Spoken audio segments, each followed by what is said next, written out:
All right, we're live, and I gotta jump right into it. I got this shirt, and it says "I'm that dude." And Corey was like, "Hey, you don't want to be that guy, but you could definitely be that dude." And I was like, "Oh my god, you just sparked the story, and I gotta get on here and tell him." So so I'm gonna Tell tell him. you what happened. Look, back in the day when I was in college, I was a delivery driver for KFC. So nowhere else in the world, that's what I'm saying, your face, right? So in Arizona, KFC delivered. What? And it was the dopest job ever because it was like, I don't know, 99, 98, and I was getting 650 an hour to deliver plus delivery fees plus tips. And I made like $15 an hour driving my car, right? But here's the thing, most of the time when you order food, like you order pizza for delivery, right? And then and then the pizza man comes and the kids are like the pizza man, you know what I'm saying? And it's exciting. But when you work for KFC and you're walking up the sidewalk and you're carrying your big insulated chicken bag and the kids see you, they're like, "Mommy, Daddy, the chicken man's here, the chicken man's here." Like, nah, dude, I can't be the chicken man. What are you like I'm the chicken dude. Like who am I? And so yeah, you don't want to be that guy, and and You you want to be certainly this don't want to chicken be the dude. chicken man. And so that's one story from my That's past, funny, and that's man. kind of what we're here to do. Is right now, as we're gonna dig into some of my stories and origin stories. I'm gonna turn it over to Corey, but I just had to get that one out before we got started. Yeah, no doubt. That's funny, man. So talk about some minimum wage, bro. 650 an hour. Dude, Oh, I thought that that was was the good, past. bro. Huh? That was the I past, was boy. happy. All right. So anyways, what's up, everyone? Hopefully you guys are continuing to have an amazing day. We wanted to jump back in here and do a part two of this whole origin story thing, right? Because what we're doing is we're going through our origin stories, but literally showing you the process that we are thinking this through, right? So this is great study for anybody that's trying to work out their own story. So anyway, if you didn't get a chance to watch part one, there is a part one to this where I go through my entire story. It's about an hour and 15 minutes long or something like that. But really, really cool video for you guys to watch. I definitely recommend you check that one out. Yeah, check it out. We developed Corey. We uncovered Corey's concept of push the patience line, and it's super cool. Yeah, And also, man, it was just really cool to dive into how certain parts of stories can mean different things to different people. And if you're trying to construct your stories to move more people to action, you really just need to go and diagnose it and and listen for all the interrupts, listen for all the variations. It's super cool. And that's just definitely. it. Today we're talking about story, man, because if you've got a product or service that has the power to transform someone's life, right? Then the only question is like, how do I move more people to action so they can experience that transformation that you have to offer? And the answer to that is stories, and it's always stories. It's just how do we tell those stories? And 100%. and so it's really interesting because right now I'm coming to you sort of in an expert about stories mode, because I've been telling other people's stories my whole life. I've been helping people tell their story professionally for a while now, some pretty famous people even, but I've never told my own story. Like, this is literally the first time. And so it's going to be really interesting because as I come to you as an expert on the importance of stories and helping other people tell theirs, I have never wanted to tell my story. I've retreated behind the stories of others right after a lifetime of telling other people's stories. And so I can jump right into when that started, or you can ask me some questions, or how do you want to do it, brother? Well, I mean, this is an interesting jump off point because what you're talking about is basically that you've been developing this skill, right? And I'm sure we'll dive into this, but you've been developing this skill for a long time, helping other people, right? But you've never actually turned the lens back onto yourself. And so this will be a fascinating discovery into your story and sort of what Nathan's all about, and just the amazing genius that's locked away in that brain, dude. I want to figure out where this came from. So let's just jump into it, man. Just start how how I started, just from the beginning. Oh man, well, so unlike, well, the thing is, Corey was like, I don't remember anything. I remember everything. It's like a curse, right? And fortunately, not too many things from third grade wake me up in the middle of the night anymore, but I still tend to remember them. But anyway, no, like in the context of where I'm coming to you guys from now and telling my story for the first time and feeling just, a little bit nervous about it, because the truth is I started when I was 7 years old. I went to sleepaway camp, right? And I've been wanting to go for a long time. My sister's older than me, and she'd like gone. We go visit her, and I'm like, oh my God, I can't wait to go. So I go as soon as I can when I'm 7.5 years old, and I'm spending a month there. Every other time I spent 6 weeks. The first time I spent 2 sessions, which was a month, right? And I would get there and people would tell, the kids that were my age and the kids that were a little older, some would tell jokes, some would tell stories, and some would be able to get the whole cabin to do whatever they wanted to do. And, and some would just always have us rolling and cracking up. And I would see how different kids, like, cause you'd be in a cabin of 8 people, and I'd see how different kids influence the cabin. And then like they would leave. And this is sort of a trend, cause I went to this camp from 7 to 14 and at least for 3 sessions every time. So that group would leave, and then those jokes were just hanging in the air. Nobody like if they leave, if they're not telling a joke, like, why can't I tell a joke? It's not stand up. I'm not stealing somebody's bit. Like, can I tell your knock joke? And so I remember their jokes trying to be funny for the next crowd. Or if somebody, like, if I wanted to play capture the flag, I might remember the story that the dude from 2 sessions ago told, to get us into the woods and the ferns playing capture the flag. Like, and I would just remember all the different ways that people would tell their stories. And then I could tell, like, if a story was really cool and it had the whole cabin up, like, while someone told their story and we're supposed to be asleep and the counselor comes in 5 times talking about, y'all need to be quiet. I'm like, oh, this is a good story. And then 2 weeks later, I could tell the story, not as my own, but like, let me tell you about this really cool story I heard, right? And that just sort of went on and progressed. And anybody who knows anybody I know, you'll think that they're the most amazing people in the world, because I see the gifts in people. I see the beauty in them, and I share it. I help people see, the light in themselves. And I've always kind of done that with my friends and stuff. And so I have this throughout life of like I said, going to sleepaway camp. And then when I was, I think 14, I went to military school. So I've been away. I was away from the house a lot. Right. So I went to summer camp. I went to a wilderness treatment camp for troubled youth. I went to military school, and I went to another boarding school, which was a treatment center to help troubled teenagers. That was really, really amazing. And I got some awesome tools to become a new person. But through this journey, I spent a lot of time traveling amongst different groups, seeing different people, hearing different stories and different jokes. You know what I mean? And that wilderness program, we be hiking up the mountain and like dead tired. We got one time we're climbing the Middle Sister Hope. It's 12,000 some hundred, feet.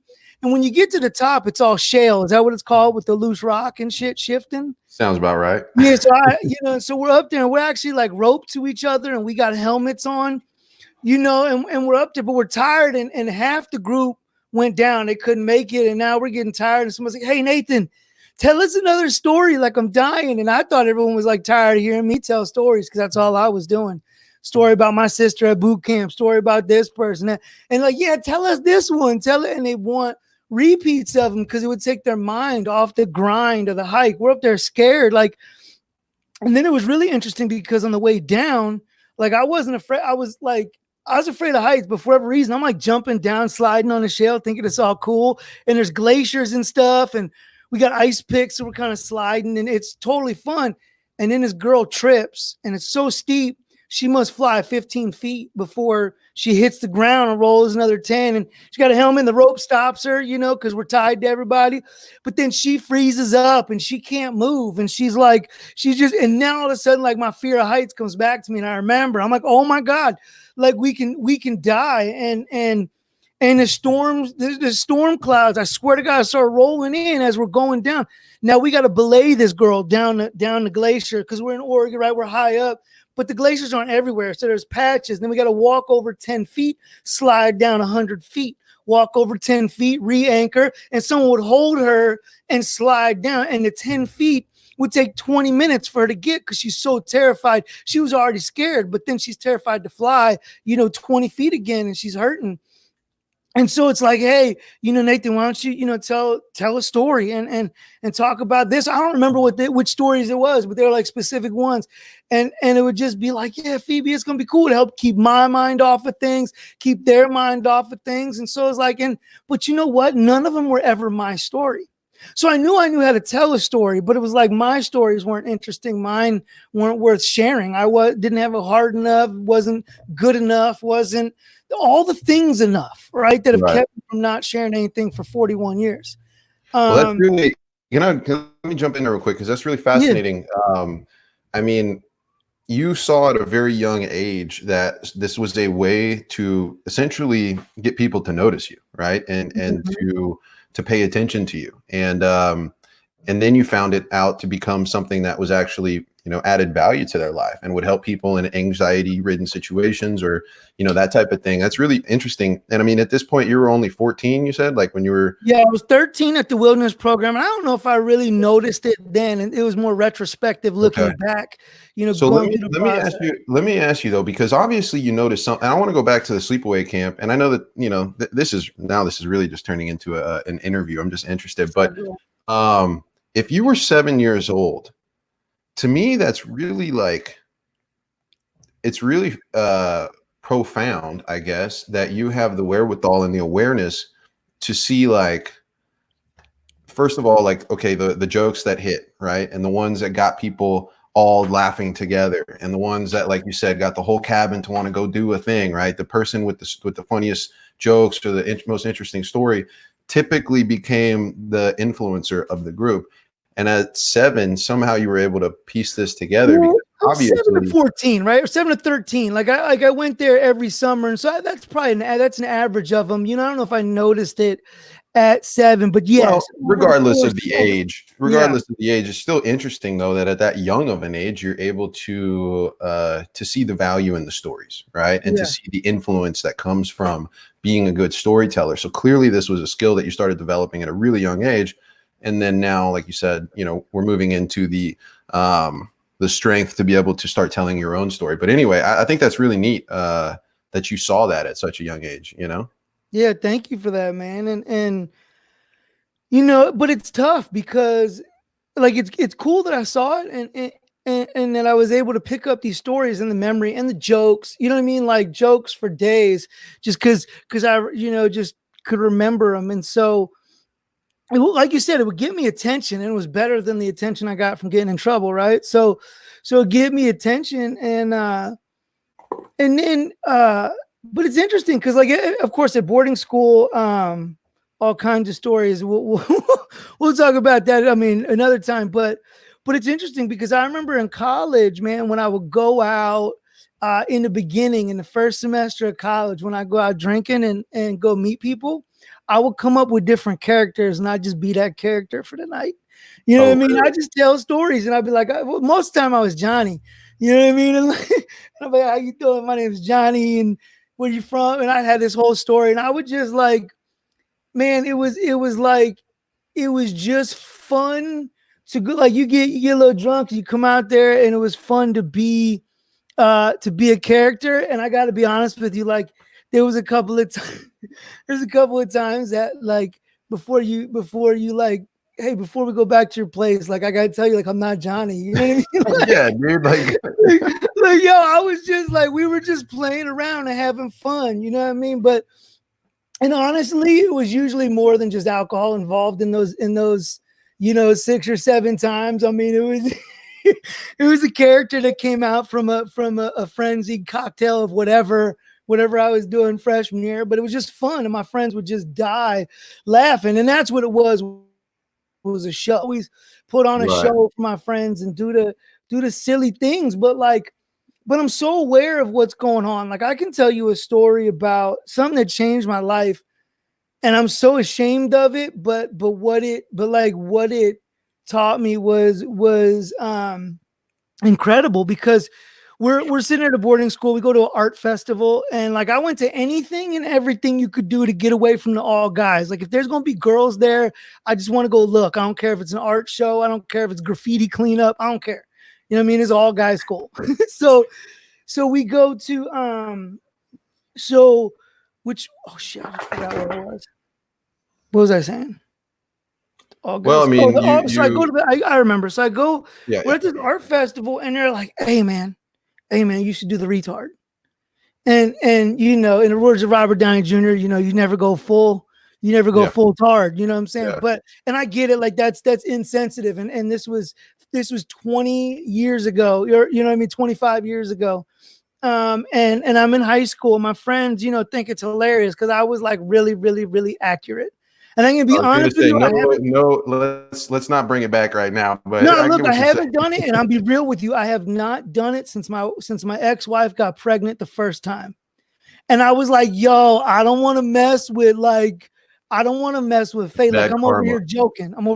So I never joked about it again. But actually, after this, I really, really did stop too. And I'm gonna tell you why. They're like, hey man, you should go out there in the crowd and do this thing. So I got the walk, and the walk is legit. You know what I mean? I put my face down and do my whole thing, because I'm kind of trying not to smile. You know what I mean? And I'm doing my thing, and I see this dog. I'm like, hi, Mr. Doggy.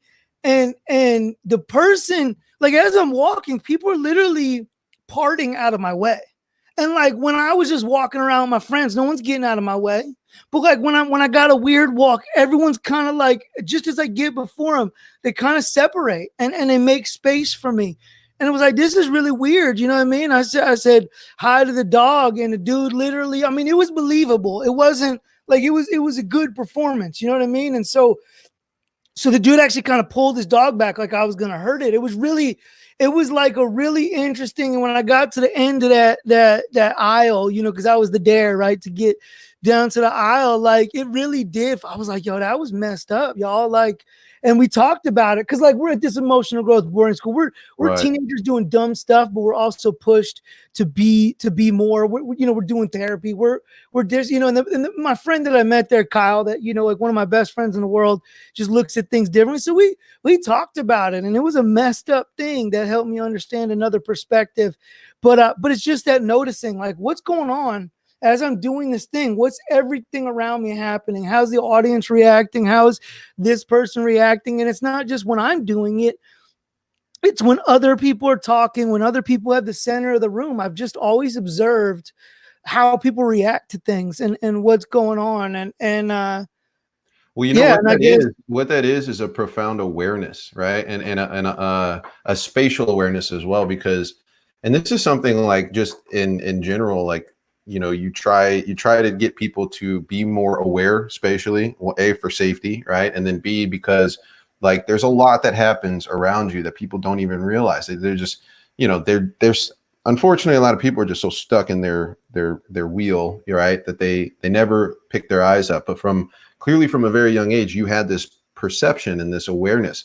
And that is something that is playing very strong in the business that we're running right now because of what you actually do. Like you need to be able to have that awareness to see all of these different pieces, right? When you look at my story and you hear me telling my story, I'm going here and I'm going there and I'm going over there. And then you can pull all that together because you can see it. You're aware of it. Most people don't even, they can't even see that. And so that story is interesting and it's profound because, and I'm going to stop using the word profound because I just realized I used it 4 times already in this video. That video is good. The story there is good because A, you learned respect. You also, though, you learned that awareness, right? Like you learned that is a thing and that there's power in that, right? And it's, so I don't know. I mean, maybe that's where you learned it, maybe not. Maybe you were fully aware before that, but like, that's not something a lot of people have. You know, most people just have this laser vision and they're just focused on whatever's right in front of them. And they're thinking about, you know, the thing that's next instead of like, how is this actually, what's the ripple effect? How is this affecting the people around me? And then the people around them? And then what are they saying? What are they looking at? Right. And so I don't know. It's pretty cool, man. It's like you position yourself. I think we remember this analogy, like the game, like we are the player but we're also the player, right? Right. We're the player So, in the game and we're the player with the controller. yeah, But and you yeah. became that player with the controller at a really young age. Huh. That's interesting. But I was aware of everyone else's story. But when I was in player one, I wasn't aware. You know, it's really interesting. And that's the thing. When you're in, like, I'm aware, I'm looking at everything else in the world from the third person, but I can't see how I fit into it. Right. I can't see how I fit into that puzzle. And you know, and it's really interesting because even as I'm telling it now, like, oh my God, I literally for like 6 years, I went to a sleepaway camp. I went sailing and rock climbing and all this. Then I went to Oregon for 7 weeks on this wilderness program. And sure, they like did breakdown torture therapy, and the place got shut down years later for being fucked up with the way they did things. But I climbed to the top of a 10,000-foot mountain by moonlight and watched the sunrise. I whitewater, you know, I mountain biked over half the Oregon coast.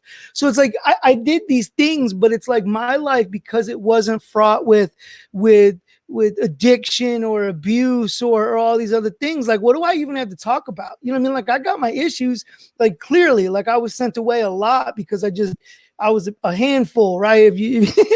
But if I didn't travel around, I wouldn't have had these different perspectives and to see these different, how different stories would take in different places. And literally, man, I love people watching. And so, like, if I'm at an airport, and I'm going to tell you something that can mess with my head for days, is I'll be in public and I'll walk by somebody and they will say something so dumb. I mean, I only heard 3 words, you know what I mean? But those 3 words rattle in my mind. Like, what did they mean? And like, I'll tell a whole story based on those 3 words that I heard when I was walking by. You know, my friend and I used to, like, one time we sat in the airport and we just tell people's stories, you know what I mean? And like, one dude had 3 families. That was just the 3rd family. He was weird. Like, it was just all farce, all made up. But sometimes it's just like, so I've just always, like I said, always been a storyteller, whether it's, you know, for fiction or for fun. But then as I got older and I started doing business, it was like, you know, I stumbled on copywriting first. And I was like, and I didn't even really understand that it was stories. I didn't understand that marketing was stories. I just like, oh man, here's a cool, like, here's how people, you know, write and can move people to action, right? And I was like, this is cool. I stumbled upon it. Let me back up. So in it wasn't, you know, so that's my thing, you know, telling other people's stories and doing all that. And then Right. right. And so in work, I had the KFC job. I had many interesting jobs. And then, like, I worked at a payday loan place, one of those places where you come in and you get a couple $100, you know, and I got crazy stories because we had the ones without the glass. It was scary, you know, and then, The one without the glass, dude. yeah. Why is there one without the glass? Well, Y'all are because the reason why they started putting in the glass. Yeah, we were only doing up to like $500, so I guess that meant we weren't at as high a risk as like the title loan and the check cashing places. Yeah. And so anyway, like, you know, and I worked there, and then when I was about 20 or 21, I became manager of a teaching supply store. And so the only difference between me now and then is, like, I had earrings and I was heavier, right? But I did not look like I belonged at 20, you know, 21, 22, managing a teaching supply store. But I was dang good at what I did. You know what I mean? I remember where every product was, what everything did. And I just talked to the teachers, and then the teachers would tell me stuff. And I would know the stories that, like, and I'd hear what they're saying, and I would be able to translate that to other people. I'd be able to help parents because of what a 3rd grade teacher did. I'd be able to monitor reactions. I can tell you about a homeschool verse teacher argument that almost broke out in my store, where, you know, this lady was just talking about how much smarter homeschool kids were and how teachers are abysmal, like, in a line of teachers.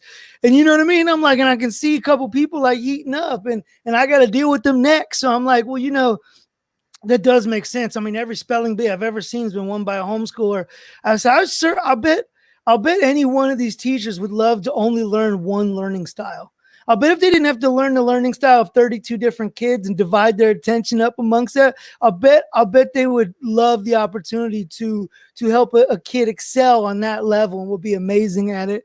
And then he's like, yeah, I guess that's a good point. And the other people feel vindicated, right? And I'm always looking at how people react. What's offending people? What's not? How can I make somebody have a good day when I show up at a counter, at a register? What can I say that's going to brighten their day? Man, you don't look like you're having a great day. How can I be of assistance and value to you in that? And I'm always looking for other people's reactions, which gives me an advantage when I'm helping other people tell their story, or when I'm looking at different things. When I'm looking at copy, I kind of just intuitively know how someone's going to react to a certain part, or different ways they can react, different ways you can flip it that have a different reaction, right? And that's from telling, you tell the same story over 7 years to a bunch of different kids, and it evolves, and you figure out, right? And I'm sure by the end you're not even telling the same story, and really that's okay, because a memory is a fluid thing anyway. A memory is a fluid image, a fluid story that isn't exactly right. It's based on we won't get into the science of it. Right. From all kinds of ways, parts of your brains, for all types of reasons. So memories are more to help guide us for the future. But so I argue, sometimes it's not always even about the specific detail, the specific dollar amount, the specific thing that happened. It's about the essence of it. It's about the parable of the story. Right. And so like and parabolizing your stories is a whole nother skill. And so even though after a life of telling people's stories, parabolizing people's stories is a new skill, right, that I had to start learning as a marketer.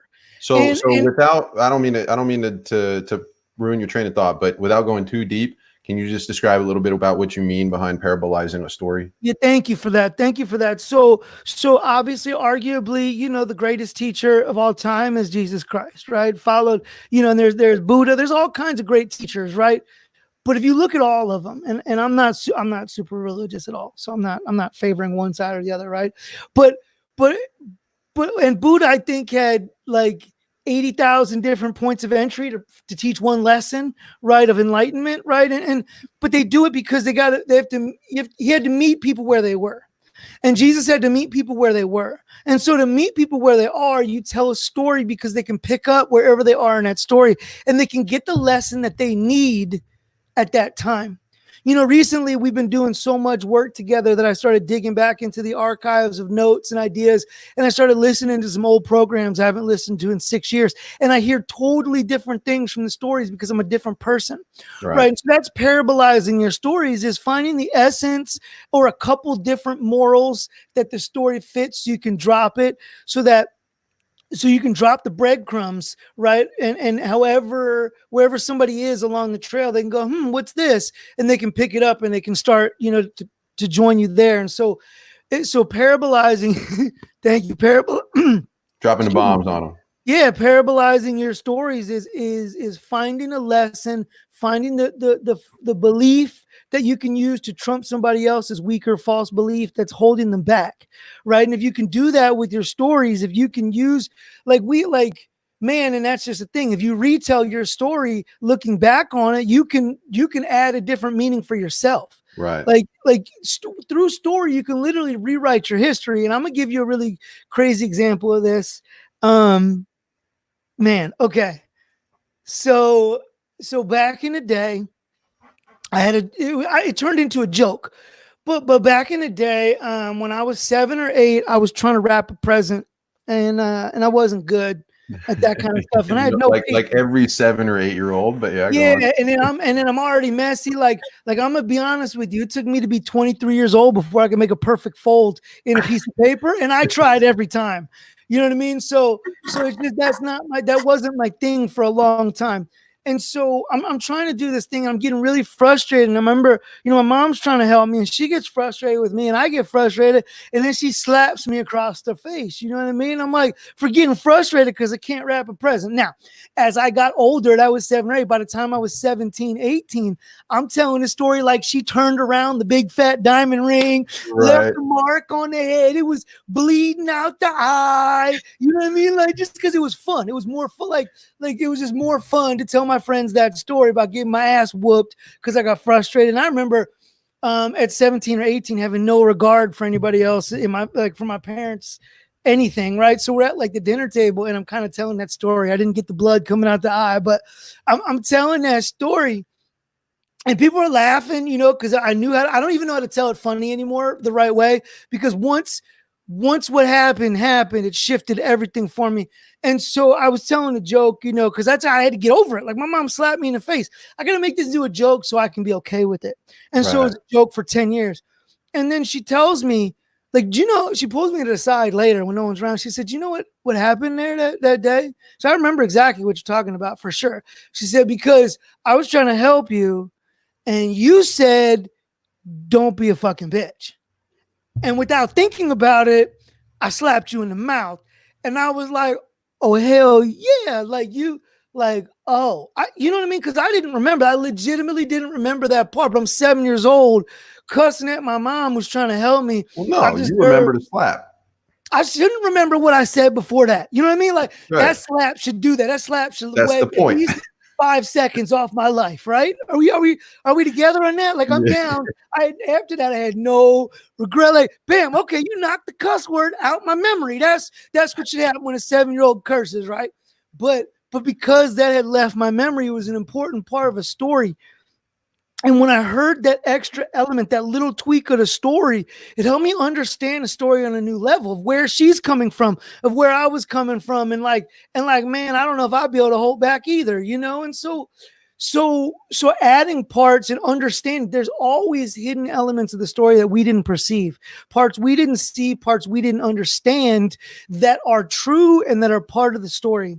And sometimes by going back and looking at them through a portal like we're doing now and telling the story from another vantage point, right? You see it from this new perspective. You're like, maybe it wasn't that. Like, maybe it wasn't that. Maybe it was this. I mean, of course, in the moment, I was hurt. I was emotional. I was an ego person. I was going through the experience. This is the experience I had. What that experience means is entirely up to you and what benefits you in your life and what benefits your clients and your customers, right? Like what parts of the story, if I leave out the part about saying what I said because I'm in a group and I want to tell a funny story, I'm on stage, whatever, then fine. You know what I mean? But select, when you parabolize your stories, it's about telling them in a way that expresses a feeling, a belief, an understanding from the experience. Story is a shared experience, right? And so as I learn this, I'm helping people, and really interestingly, one of my clients that I worked with for a long time, for about 2 years, was Devon Brown. I still work with them, but I was literally doing copy and articles and stuff in his voice. And it's really crazy because I wrote in somebody else's, I did marketing content in somebody else's voice more than I ever did in my own. Right. And so it's like, man, if you're always ghostwriting the story, if you're always telling somebody else's story, like, even if I know my stories, I don't know my voice. I don't know how I'm supposed to tell those stories. I don't know the angle because I'm too busy helping. And I love helping everyone else. Right. And I was happy to. But then Devon's like, man, this is too much. Like, you need to get this.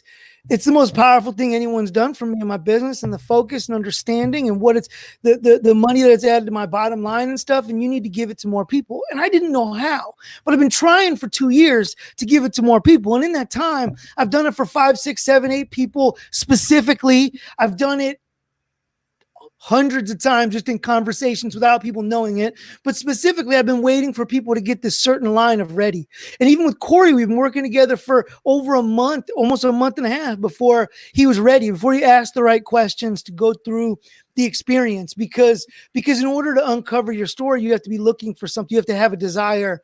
And then from that desire, we can match up and we can find the right stories, right?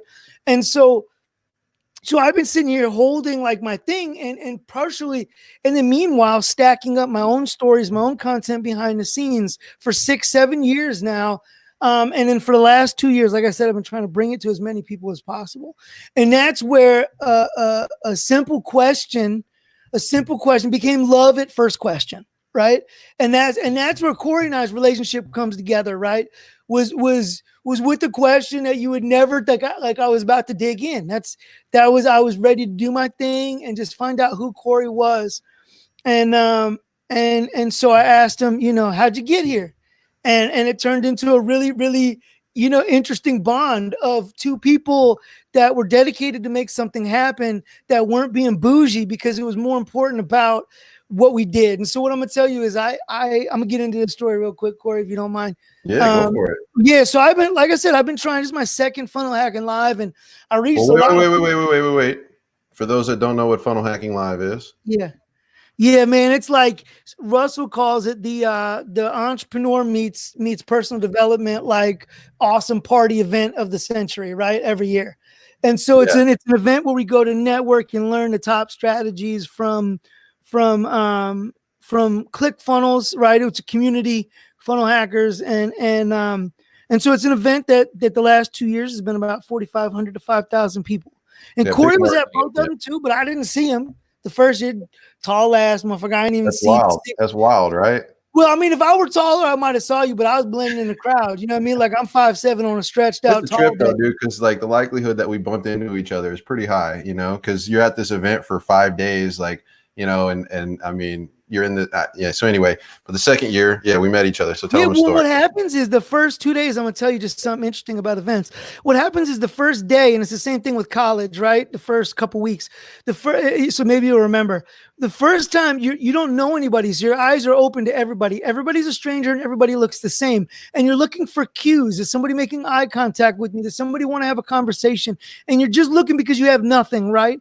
And then, after in college, after the first couple weeks, you start to have those familiar faces. And the event after the first day, you've talked to 10 or 12 people, and you know that the people you met on the first day, even if you never had a meaningful conversation with them, by the end of the fifth day, it's fist bumps because they've been a recognizable face every time you circle around. And so what happens in your brain is for, I don't know what the term is, right? But what happens is your brain it needs to cut out all that newness, right? And then you start seeing the people that you know. So after a day or two, if you're at a 4-day event, you really have to focus to find new people because your brain is going to be looking for the familiar. So it's not really, you know what I mean? And the same thing happened to us especially once we met and we started diving in and connecting, right? And that was what was funny, right? Is we're at this event and I, I want to have conversation. I got this thing I'm trying to help people with. And so I, I'm like, how'd you come here? He's like, well, interestingly enough, you ask, I said, in my van. And it was the way he said it. That was like, in my van, it was like, well, you didn't just drive here in your van. You know what I mean? Like, and I was like, what kind of van you got? You know what I mean? It was like Dodge 96, right? Am I right? 96, 97. Yeah. So he says a Dodge and he goes, it's converted out to a camper. And I was like, so are you staying in the van? He's like, yeah, man. I was like, that's totally cool. You know what I mean? I was like, so where'd you come from? He's like, Louisiana. I'm still not letting them know, And so I was like, so where'd you park at, And he's like out in this area. And I was like, hey, so funny thing is I'm actually staying in my van too. Right. And it wasn't a matter of whether or not we could afford a hotel room. We're both in the same position where it was like we were committed to giving people value. And it was like spending money on the hotel would be a deterrent because the event's expensive. You know what I mean? And spending the money on the hotel would have been a deterrent to going. So instead of being deterred from serving people, you got adaptive and I got adaptive. I threw a mattress back there and a heater. You were decked out. Mine's the Taj Mahal on wheels. It is, bro. For anybody that don't know, like I'd rather stay in that mug than in a hotel, but that's just me. For sure. But for sure. I was yeah, being like out of 5,000 people at a marketing event, I have to put money on the fact that we were the only two in vans. Yeah, I saw a bunch of people sleeping in cars. I saw some people sleeping in the hotel. But it was funny because then you go back and I given you my card and it had, you know, the just the general business number on it. I was like, nah, bro, take this number so we can actually get a hold of each other. And then you went to get a snack and you were like, hey, bro, is your van the one that says Atlanta Custom Floors? And I'm like, yeah, you're like, I'm right. Like you were like 3 doors down, you know what I mean? Yeah. Because it was a free place to park. And you were all cool because you're like, well, I don't want to encroach on this dude. So, you know, so you moved and stuff so it wouldn't be weird. And bro, and then from there we just dove in and trying to understand that we were both, well, we understood at that point after spending a couple of days in this event and him talking to people and me talking to people and understanding that we both had unique value that we were offering to people, but we were offering a lot of value, you know, and depending on what their challenge was, Corey would have something and then I would have something and it'd be complementary, but different. And it was just kind of like, whoa, like what is this? You know what I mean? Like, and we're both sitting there trying to help the other people that come up on us, you know, and so when you find somebody else that has that give first kind of thing, and you're like, wow, okay, he's really trying to help, and then you know dig in to find out that he's passionately moved by helping people turn their mission into a movement, right? So they can help more people and help the world on a bigger way, and he's doing that through funnels, and I'm like, yo, I'm trying to help people take their message and turn their mission into a movement, right? So they can help more people. I'm trying to do it through the message, right? And the message needs to be delivered through the funnel. What I didn't know at the time was when he said funnel, well, and I don't know if he didn't know at the time, but when he said funnel, he meant complicated process that installs this automatically as easily and quickly and efficiently as possible so that it can reach the most people, right? Like, and so a lot of people hear funnel. And Corey even said funnel because he was in the funnel world of I'm building funnels. But what people didn't realize, and I don't even know if he realized, the reason his funnels were so successful was because of the questions and the process that he answered, right? The questions he asked about the process that they didn't even know to ask. And even if he wasn't writing the copy, by understanding like, well, at this stage in the process, you need to solve this problem with the copy. I don't write the copy, but you better come back to me with the solution for this problem for the copy so that your shit works. And so it's like so he's helping people in that way, and I'm going, man, it's really cool what you're doing. He's seeing what I'm doing, and then he's like, man, you know what? I really want to help you. We did a mini session out in a patio where we just kind of dug in. He's like, I'm looking for a new direction for my podcast, and I just want to add more value. I want to bring more. I got this great reach. It's a top 200 podcast. I'm thousands of downloads. It's more than I thought it was going to be, but it's so much less than it can be. And I'm looking for new angles. I'm looking for new ways. And at that point, you don't start giving people advice. You start asking questions. You know. Well, no, that's what smart people do. Is they start asking questions. Most people dive into the advice, the unsolicited advice. So anyway, side tangent. So we dug in and we had some enlightenment, but it was really hard. It was really hard with Corey because every time we uncovered a new layer, it was like, yo, I gotta tell you how I relate to that layer. Like I'm right there with you, you know. And so usually, like if I'm going through with a client, I just put me all the way to the side, you know. And even in social networking things, I put me to the side and try and give value. But when somebody's like, damn, bro, like really, you too, and it's connecting. And it was something powerful. We knew it was something special. And he's like, man, I want to help you do this with more people. I'm gonna dedicate my time and energy to helping you do this. And it was like, but bro, I see how you look at things differently than I do. I see the value. So let's just not take like my thing that I've built. And I've been trying to build, but let's put things on the table and build something new together.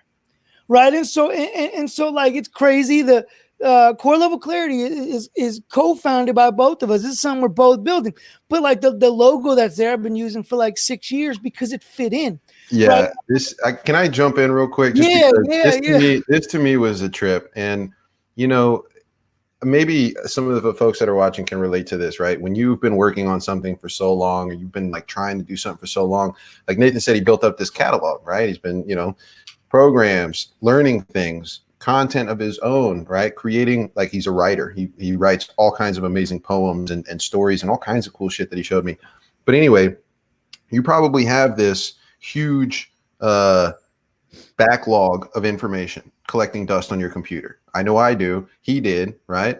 But here's what's amazing is that stuff has value still. You just have to find the way to apply it. And so when Nathan put all his stuff on the table, when I put my stuff on the table, and we started kind of sifting through things and seeing how things would fit together, like, we decided that this was the route we wanted to go. And what was beautiful is, like, all of the branding was already done. Like, as we're going through Nathan's stuff, he's like, yeah, and I have this thing, and like, check out this thing I've been working on. I'm like, dude, this is brilliant. Like, let's just, like, we don't have to create anything, right? Because it was all already there. And so Let me interrupt. Can y'all imagine having you've got all your stuff there and you've been trying to make sense of it and trying to get it out into people's hands for literally years, and it's valuable and it's helping other people and you're helping people through other people, but your own stuff, either from fear of not being important enough, or fear of not having the right story, or fear of it not being good enough, or how does it fit in, and not understanding it all. I got this stuff collecting dust, and then you get this process genius that comes in, is like, sees the big picture, and is like, do you see all the elements? And I'm like, but these are the elements, but I'm really trying to achieve this thing here. Like, it looks like all this, but really it all feeds to this thing here. And it's like, and he's like, that's it. Like, that's it. That's what we got to do. And shows you how all those things like lead to that. Right. And so it's like, so now we've got the magic that I put together over all these years, combined with the magic of somebody who can see how to implement it, right? And so we were talking about how, like, I see the big vision and the big picture, and so I'm like, but I'll get to a tree and be like, Corey, help me figure out how to climb up this tree so I can survey the area, you know what I mean, and see what's going on. And like, I climb up, and when I climb, Corey digs through every tunnel and and goes through every river and checks the terrain all around while I'm like surveying and looking around. And then I get down, I'm like, dude, I saw this really cool spot. It's like, I got 7 ways to get there. He's like, do you want to get there with the least amount of effort? Do you want to get there do you want to get there the fastest, right? Do you want to get there? Did we lose you for a second? I was hyping you up and talking about when we go in a journey, when we go in a jungle, it's like, I'll get someone and be like, Corey, help me get to the top of this tree so I can see what's going around. You know what I mean? And I'll get to the top of the tree, and then you go through every tunnel, every river, every crevice in this surveying area. And I get down, I'm like, dude, I saw something really cool. And you're like, I got 6 ways to get there. Do you want to get there the fastest? Do you want to get there the easiest? Do you want to get there with the most people? How do you want to get there? Because, and when you have that combination, and it's like and that's just it, all those questions, all those subtle questions of why is this the right path, right? And I'm really good at understanding like this path may affect this thing, and it's going to affect this belief, and people are going to have this reaction, and Corey's really good, but cool, so we got these options, and when you bring that together and you have that overlook and all that strategy and all those steps, and man, just, you guys don't understand the gift of somebody that can see your process that you don't even know is a process. Maybe right? They could understand it, huh? Well, they could, and that's just it, because what we're trying to do is unlock this for more people, right? And right now, here's where we are is I've brought so many people through this system, but it's not systematized. But now that I brought Corey through, he's like, yo, I see some of the trends. I saw some of the ones you did before. I'm seeing some trends. And so we're like, man, we need to help as many people as we can, as quickly as we can, invest in themselves and do this thing so that we can figure out like how to systematize and get into everybody's hands. And that's what like, when we realized what we had, it elevated what we're trying to do to a monumental level. And that's kind of why we got stuck and heads down for a while. because it was like, oh my God, we really have something huge here that can really help people understand the unique value that they bring. We call it authentic market value, right? What's the unique value that you bring to the world? What's the talents and gifts that you can use to bring value to the market? What are the things that only you can do that the market's begging for, that they really need and they want? And I was able to help select individuals who already do it. And Corey's helped me systematize it. We already know how to get anybody ready. That was like, oh my gosh, now how do we make this available to the most people? And so we're going through and trying to find the parts of our story that'll help people understand how powerful it is to get a preview of your story, to understand how to parabolize chunks of your story so that they can give different messages, different beliefs, different understandings, so you can help move people from where they are to where they need to be, so they can take the action they need to take, so they can receive the full impact of the transformation you and your business have to offer. And so that's where core level clarity is. That's what we're trying to do. Kaboom, Bridget's like we're here trying to help you step into the gift you're meant to be in the world. And no, we don't have all the answers, right? We haven't climbed to the top of the mountain. I told you in the jungle, I'm climbing to the top. He's surveying the area, but we're marching through this thing, and we're two very smart people who have a lot of resources to add to the game. But when you mix what we have together, it's this magical cocktail that we're using to clear the area for the people that want to go with us, right? If you want to serve your clients on a higher level, if you want to be the highest and best version of yourself so that you can serve, so you can give more to the people you serve and the people you love and the future you want to create, we're trying to bring you along, because that's what we're trying to do. And so let's level up. When we say that, right? It's come with us, right? Down there at the bottom, it's not we're the gurus and we've done this and here's how I do it. It's not. This is what we've dedicated between us 16 years to doing, helping people take a mission and turn it into a movement, so you can help people even when you're asleep, even when you're away, no matter what you're doing, while you're exploring the world like Corey, while you're taking care of your family like me, whatever it is, while you're tied up, while your mission is out there being a movement, changing lives on its own. And so it all starts, though, with your authentic market value. It all starts with you, the authentic awesome that you bring to the game that no one else can. And so systematizing the process of uncovering that authentic awesome and stepping into it. I mean, like Corey was telling me yesterday, it's like we create a portal of possibility, right? A perspective portability, or not. It's a portal of perspective. Yeah, a portal of perspective that we open up. You step in and you can become something new. You become who you already were, but you didn't know how to be. You know, that clutch version of yourself that seems just out of grasp. Like maybe when something really tough's going on and you're like, I have no idea how I'm going to get out of this. And all of a sudden, like superhero version of you shows up and like mops up. You're like, what? Like you ever had that surreal moment where you're like in the middle of doing something at twice the speed you've ever done it? You're like, how am I even, how am I even doing this? And then that clutch version of you disappears. That's still you. Right. But you don't know how to access that whenever you want, whenever you need. Right. And so, but you know that's you. And so when you can open that portal and shake hands with that person and step in and be closer to that person, right, you can access new and higher levels of yourself. And so that's what everyone who's gone through this process has been able to do. And that's what Corey's trying to help systematize. And now I'm letting him talk. And into my rant. Well, you just said something that reminded me of something. So, dang it. Oh man. Well, anyway, y'all can see how passionate my dude is, right? And that's one of the reasons why I knew I had to be a part of whatever he was doing. But secondly, like, this is the passion that we want to bring to you and that we want to help you with. So I'm interested to know, for those of you watching, is this something that sounds interesting? And is this something that you could see value in, being able to have someone else help you look back on your stories and help you see through that portal of perspective to get closer to the version of you that you know you can and should be, right? If that seems like something you're interested in, just let us know in the comments, because we don't know it all. We're trying to figure this out with you, but our whole goal here is to level up together and to bring you guys along the journey with us. So that's kind of where we're at right now. But man, you said something, and it reminded me back to one of your earlier stories, because it was a really good correlation, and then it just like that it went. So anyway, I'll think about it when I watch this again in the future. Okay. Okay, well, man, I just thank you guys. We're getting close to an hour, so thank you for sitting in. This is my first time sharing a lot of stuff, and there's still a lot of details to be shared and a lot of lessons to be learned. And I'm helping. So, and here's the thing: is even though I'm quote unquote an expert at parabolizing your stories and helping other people dig in, I've never done it with myself, and I needed Corey's perspective to be able to see it. And so, I just remembered what I was thinking of. please. Okay, so I don't forget it.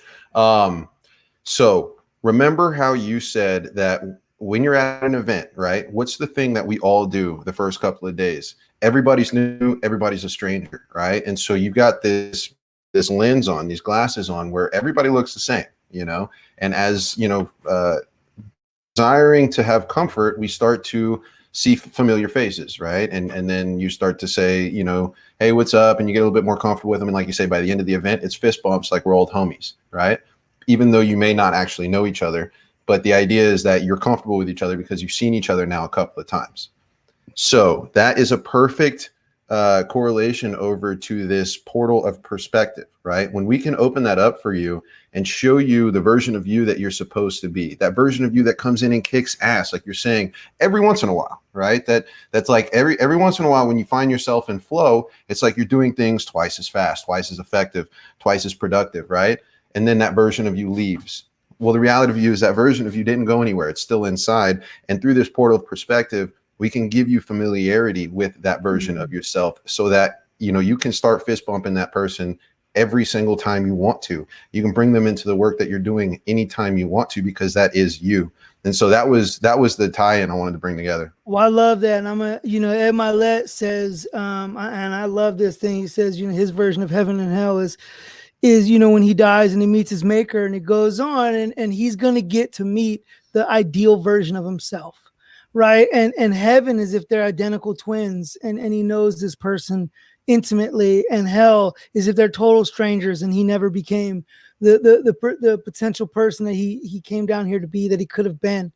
And I think some of us sometimes feel that way, that like, am I being my best? Am I stepping into it? And what you just said, like that's what it is. It's a familiarity, right? It's you're the average of the 5 people that are closest to you. So spend some time with the best version of yourself, right? Get familiar with the versions of you. Get familiar with your potential and who you really are, that you just don't know how to be yet. And I love that. And that's what I'm trying to systematize so more people can do it, and any questions anybody has on the process or anything else, we'll be more than happy to answer, because we're here to help provide the value with what we do best, and then figure out how to serve you at the absolute highest level. 100%, man. Well, yeah, thank you guys again so much for watching. Nathan, thank you for sharing your stories, bro, and for going deep and getting, a little bit vulnerable there with everybody, because that's what's required. That's just what's required for us in this new era of life and business and the internet. And, it's all about authenticity and transparency. And the more that people can step into that, the more they're able to connect with their audience. So anyways, thank you guys so much for watching. We love you guys. Thank you. Yeah, if you got anything else to say, but otherwise we'll catch you later. No, we're gonna be dropping some more content soon. It's just value time, where we're stepping back from everything we were doing and just bringing you guys value and content as much as possible. So can't wait to talk to you guys. Let us know what you want more of. Yeah. Yeah, for sure. Yeah. All right. Peace, y'all.